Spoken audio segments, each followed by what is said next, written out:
the Coast to Coast Afterparty with your host, Frank Monday. How y'all good looking sexy people doing out in Happy Land today? I'll chill until we get some folks in the ideas room. If this is your first time tuning in for the Frank Monday Coast to Coast Afterparty, welcome one and welcome all. I got zero in the ideas room so far.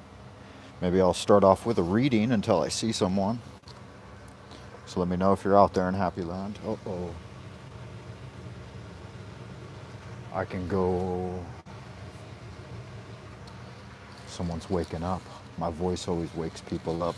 Who is this? Smile a while. Hello there, Smile a while. Welcome to the Coast to Coast After Party with your host, Frank Monday. If this is your first time visiting the channel, please like, subscribe, and comment. I don't expect anyone to share my channel with anyone else, but I do hope that you'll stick around for future transmissions. Let's get this party started with some yo's. Come on, yo. Anybody out there in Happy Land? Smile a while. Are you joining us from the Coast to Coast After Party? Why don't you give me a yo out in Happy Land? Let me know if you're out there. Hey, Diane's here. Welcome, Diane. Good to see you. This is the Coast to Coast After Party with your host, Frank Monday.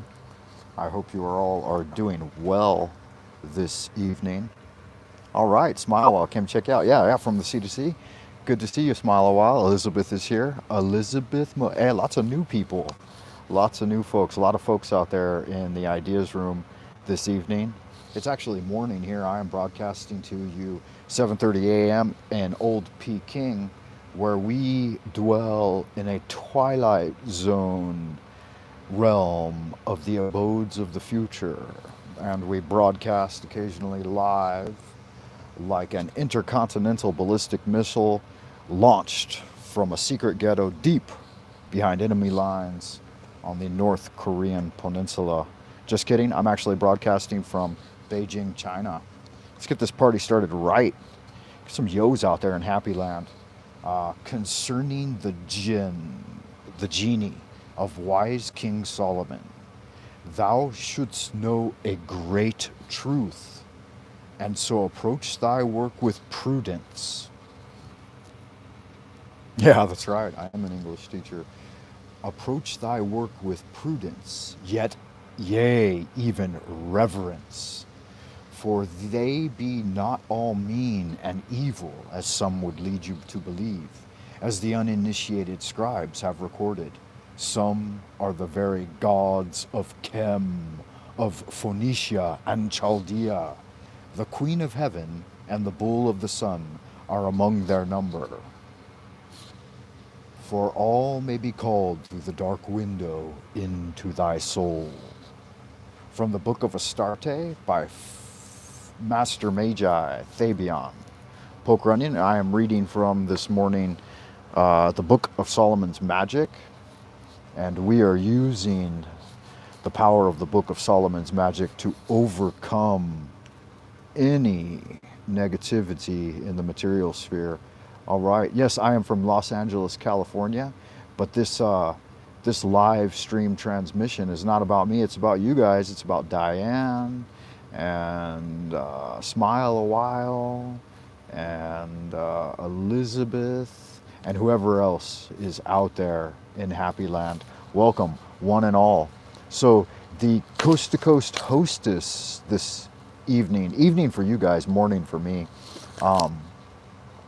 Who was that? Does anybody know who she was? Hey, look, Anthony's joining us. Welcome, Anthony. Good to see you again, sir. I hope you are doing well. If you can't do well, then do good, right? Be well and do good. Good magic. Does anybody know who the hostess was this evening? She had a very lovely voice. I enjoyed listening to her speak with her guest about clairvoyance, and I wanted to share with you guys a clairvoyant experience that I had recently after my brother passed. They said it was a diabetic heart attack, and I'm just going to go with that. I mean, The coroner probably knows his business, and he had the jab a month prior to that, and then he just suddenly dies at the age of 46. He had been living with, what is it, type 2 diabetes? Is that the one where you don't have to take insulin? So his main things is that he had to control his sugar levels, and he was bad about that. He put on a lot of weight. He was a heavy guy, a big guy, and I was kind of, last time I went to visit him, he wasn't dealing with a doctor, he was dealing with a medical practitioner. So, like, an understudy was the one subscribing his meds. And I remember I watched him one day while I was back home visiting my family. And so, he's a brother that's 2 years older than me, or a year and a half. And he, he had like 20 different medications that he was taking. He was bipolar and diabetic and overweight, obese. And so, it's I didn't think that he had long to live anyway. And I thought if he got another 10 years out of life, he was doing good. So his sudden death after the injection was, I mean, cause there's no correlation in causation. I mean, it could have been anything. It's what the doctor said it was a diabetic heart attack. So coincidences do happen, right? Like our Dr. Robert Anton Wilson likes to say, I can't even see the chat. I don't know if you guys are still out there. Give me a yo if you're still out in Happy Land. Thank you, Smile a While. I appreciate that. I lost a close friend, 58, died in his sleep, said a heart attack, had a reaction to the first jab. Blah, blah, blah. Yeah, it's sad to hear, but I've heard it more. I've heard it more than once. And I argued with my brother a lot, and I told him not to do it. And we fought about it. It was one of the main things we fought about. And I said, don't do it, bro. You're taking your life in your own hands. You're better off. Your chances are better off facing the virus. Thank you, Diane. I appreciate that. I wrote some poetry about it. It's on my Facebook page. And I grieved for a while. It took me about 6 months to come to terms with it, which it usually does. That type of thing. I had plans, of spending retirement days hanging out on the porch with my brother and shooting the shit about all of my adventures over here in Old Peking. And another friend too. I had another friend who died just recently. His was due to an alcohol induced like death though, and he wasn't even 50 either. They're saying that even children, yeah, well, I've heard about it. And I've got a weak ticker, so I'm not going to run the risk, but to each his own. I don't even really want to discuss it because YouTube considers it to be a verboten topic, so I'm not going to. I'm not a medical doctor. I'm a doctor of philosophy. I do have a PhD in Asian studies, so that says that I know a little bit about Asia, a little bit about China, Beijing particularly. People ask me all the time, they're like, how much of China have you seen? And I'm like, oh, I've seen most of it, but I'm not a big world traveler, so I focus mostly on my own little city here.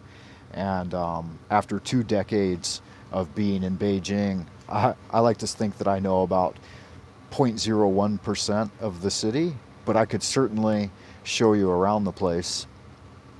Yeah, thank you for your condolences, everyone. So clairvoyance was the topic over at C2C, and I wanted to keep that topic going here in the after party. So have any of you had any clairvoyant experiences?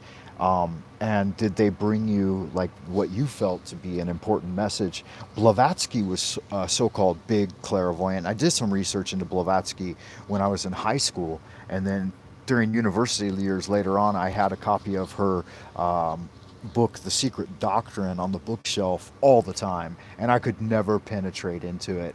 I found it so nebulous and so miasmic, and later on I found out through research that she was a bit of a fraud and a plagiarist, and so she amalgamated, and a lot of 19th century and 20th century mystics did this, especially people who were associated with the Golden Dawn.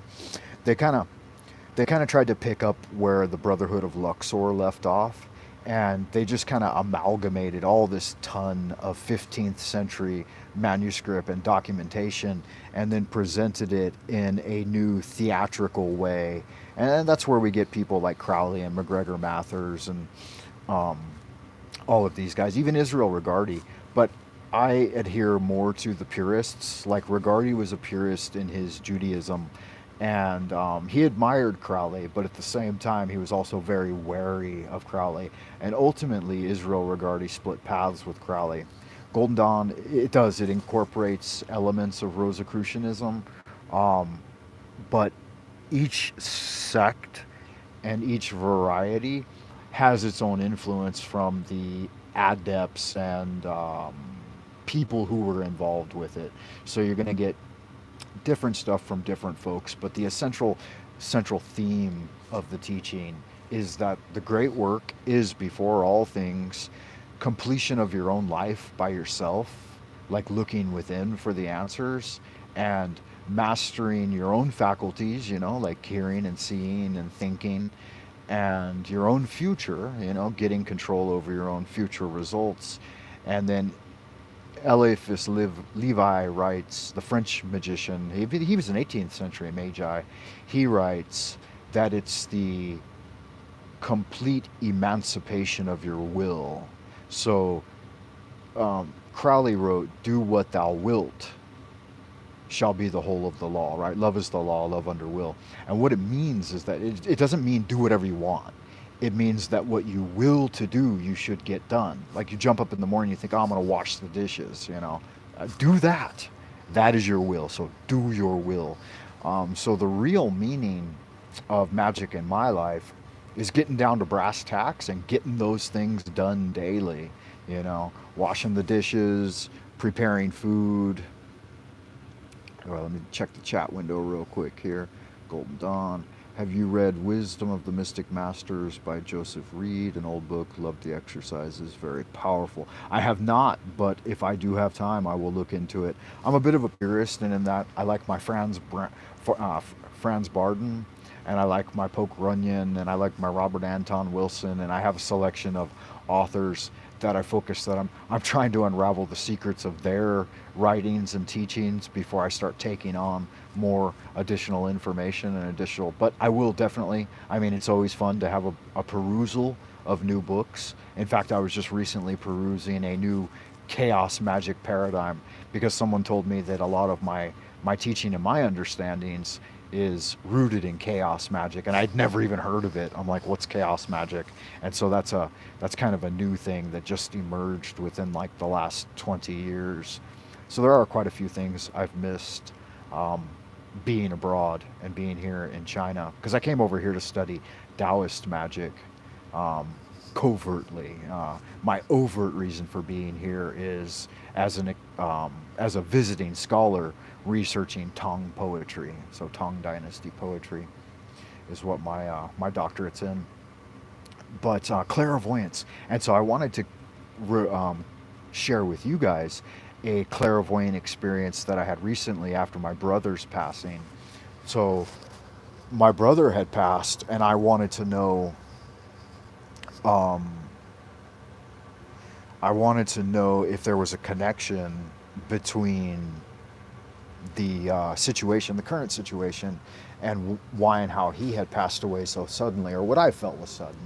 And I opened up a book that morning, forget what it's called, but it's like a layman's dissertation. It's not the Chicken Kabbalah, it's another book, The Power of the Kabbalah, I think is what it's called. And it talked about the suddenness of things. And so I had this dream where I was in the astral. I was out in Happy Land, and my brother visited me. And it had been about 7 or 8 months after his passing, because it's been a year now. He's been passed on for a year. And I asked him, I said, was it related to the jab? And he said, so that passage within the book on suddenness was his answer. He just showed it to me in the book. And a lot of people can't read on the astral, but I actually can. I find myself oftentimes in the Library of Alexandria and reading ancient tomes. But here was the message for me that my brother conveyed to me from the realm of death. He said, whether you survive a greater or lesser time just means that you'll be with us either sooner or later. And so I was like, well, what if I get the jab? He said, well, then I'll see you sooner rather than later. And my father was there as well because my father passed away when I was 20. And I've had about 5 genuine dreaming encounters where I walked away fully charged and fully refreshed and aware of coming things in my own life. Now, prophecy, clairvoyance, and that level of interaction, it can take place at a couple of different levels. On one level, it can be for the individual practitioner's needs, like answering a personal life related question. And then at a greater level, it can be on like the world scale. And then it can be on a higher level too. It can be on a cosmic level. Hey, look, Little Fish has joined us. Welcome, Little Fish. This is the Coast to Coast After Party with your host, Frank Monday. We are continuing the topic of clairvoyance and clairvoyant experiences. So if any of you out there have had clairvoyant experiences, let me know. Put it in the live chat here, or leave it later on in the comment section, and let me know how that went for you. Yeah. So Little Fish is also a Piscean. I'm born in Piscean Sun, and I was mistaken in telling you that I was Piscean Moon.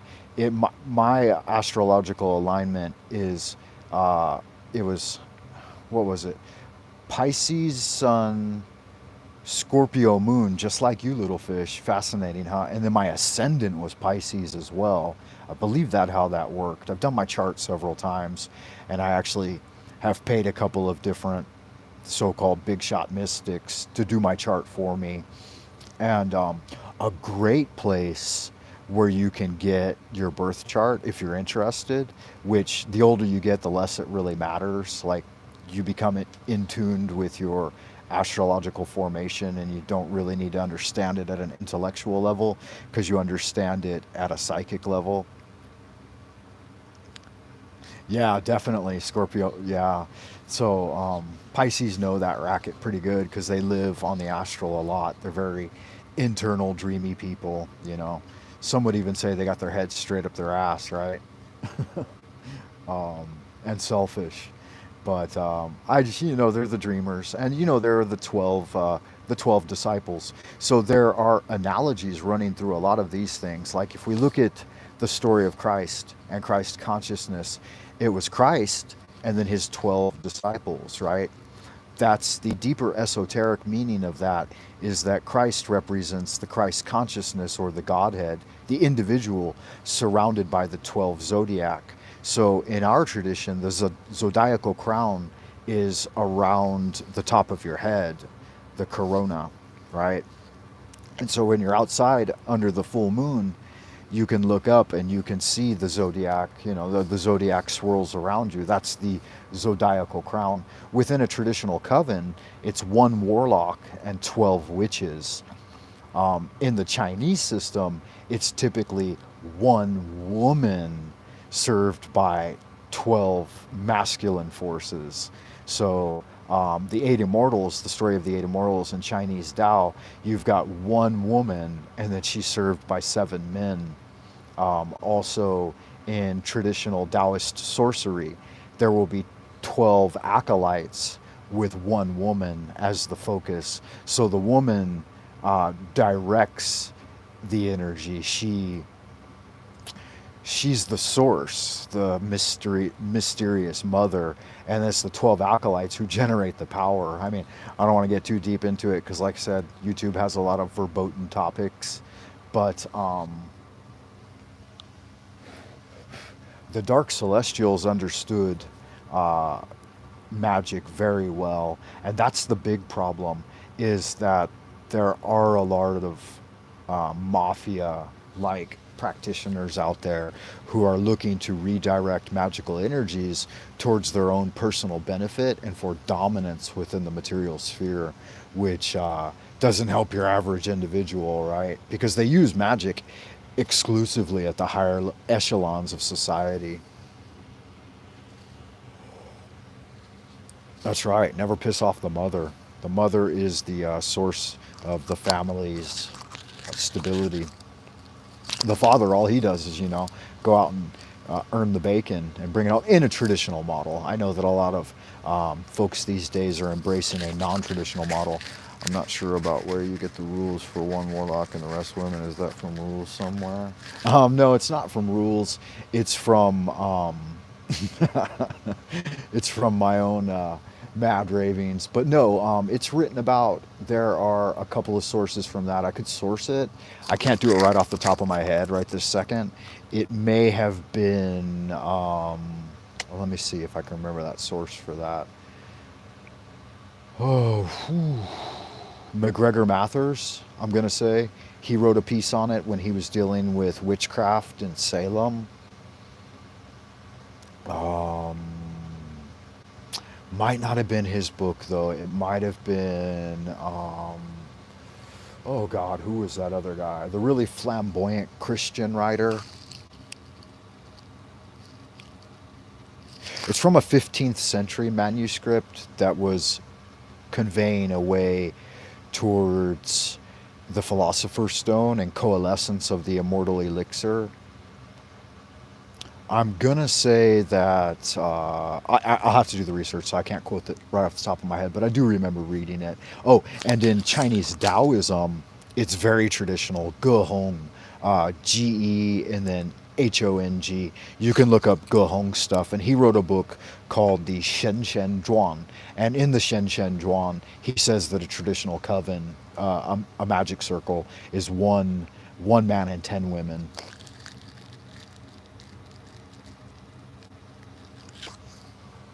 Yeah, and then that's for certain types of spells in order to coalesce the Adeptus Major, like the higher level magi. But the younger magi always served in the courts of the sorceresses. So yeah, you would have that one feminine energy, and then she would have as many young magi as she needed, serving for her purposes, for awakening her energies.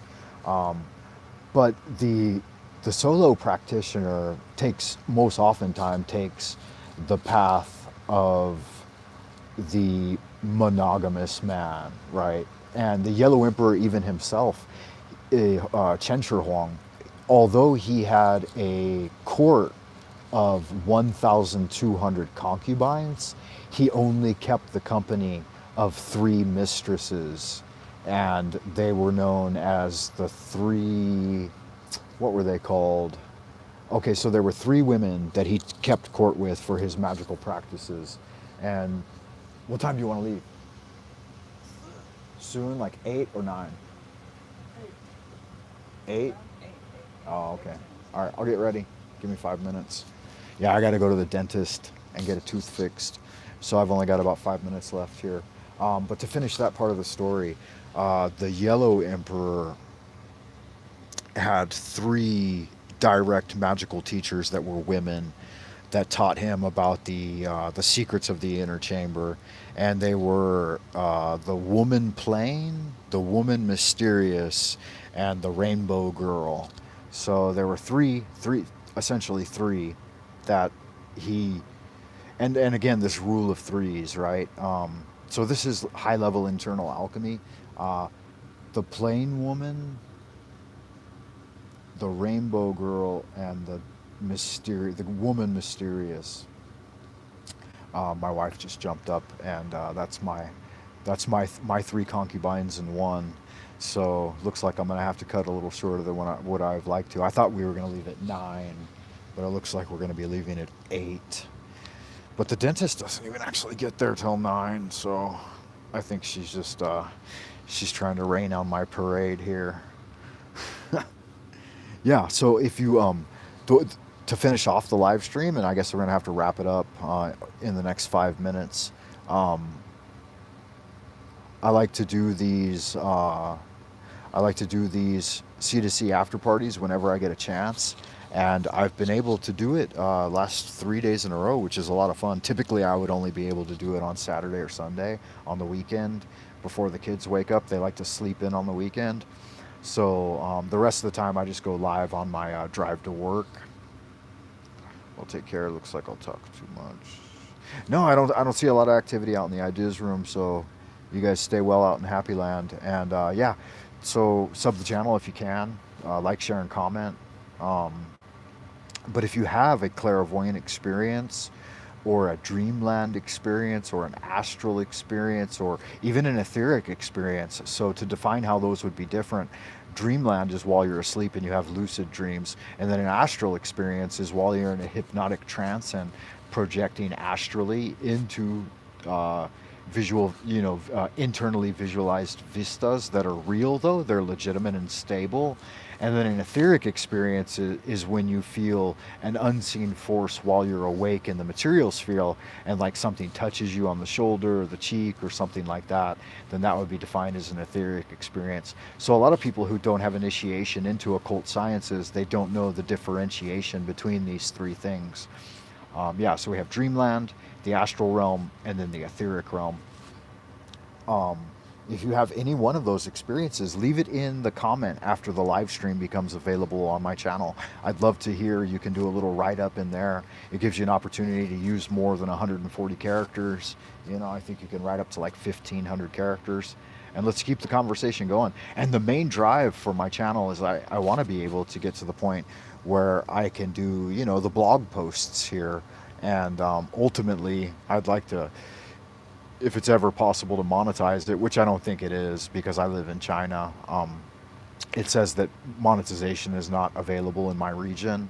So I'm fine with that. I've always thought of the YouTube thing as being something that you do for free, and I do it to reach out to you guys, to make friends and have community. So that's the real point for me. But I'll be continuing studies into Solomonic magic. So if you're interested in that, or you're interested in Taoist magic, and sometimes I put some of my original poetry on my channel. And if you go back further into the archives of the Frank Monday channel and look through some of the playlists, I have a Magic 101 category. I have some food times. Sometimes I do food reviews. Um, Other things are Kung Fu.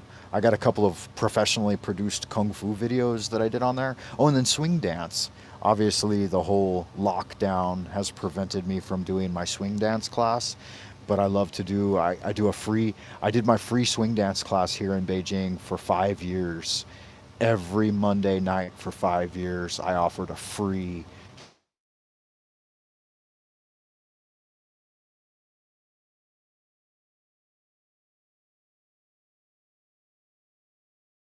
spiritual expression. Is my dentist's wife's secretary, so remarks of film. Frank, are you the same year as me too?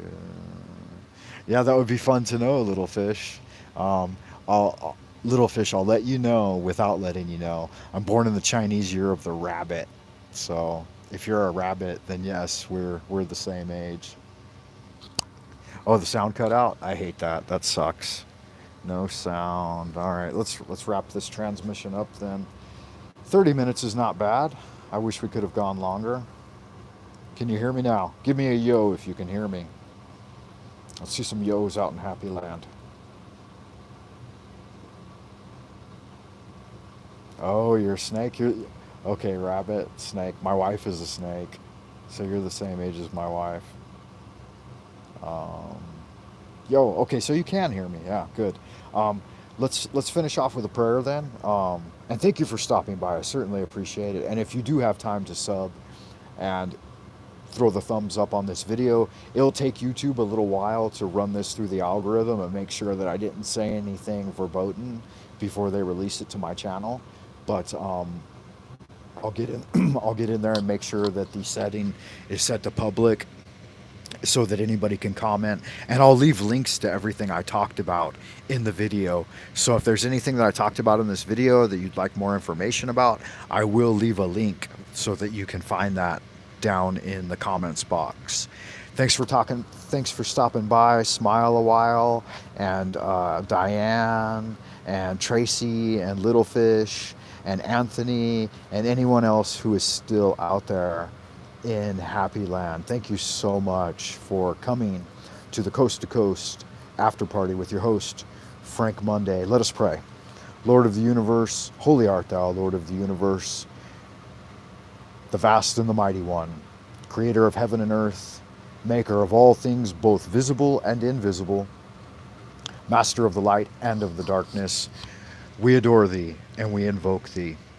Send your divine agents, holy guardian angels, and any other spirits we may need to protect and guide us through the innumerable snares of the earthly sphere, and provide us with a cleansing wind to disperse all intellectual dichotomy and endless human opinion, which mires the subtle truth and sometimes obfuscates it beyond recognition. Have us know those things which you would let us know those things which you would have us know, so that we may be of greater service to ourselves and our fellow men and women and our communities in general. Protect and guide us, Lord. And we ask all these things, of course, in the name of the only begotten Son, Jesus the Christ, and his beloved wife, Mary Magdalene, our goddess of the stars, Columbia, and any pantheon. I never exclude any pantheon. If you're a hell-raising Luciferian or whatever, welcome. If you're a hedonistic, pagan worshiping, sky-clad dancer in the woods, welcome. If you whoever, whatever. If you have no religion, even if you're an atheist, all are welcome within the Tao. I'm a Taoist Christian mystic with strong Hermetic studies, so that's my gig, kind of. And welcome to one and all. As you know, it says in transmission, but we know better. It never really ends. Y'all good-looking, sexy people out in Happy Land, stay well. I will see you in the abodes of the future, where I transmit from weekly and daily. Love is law. Love under will, of course. And thanks again for stopping by, guys. See you next time.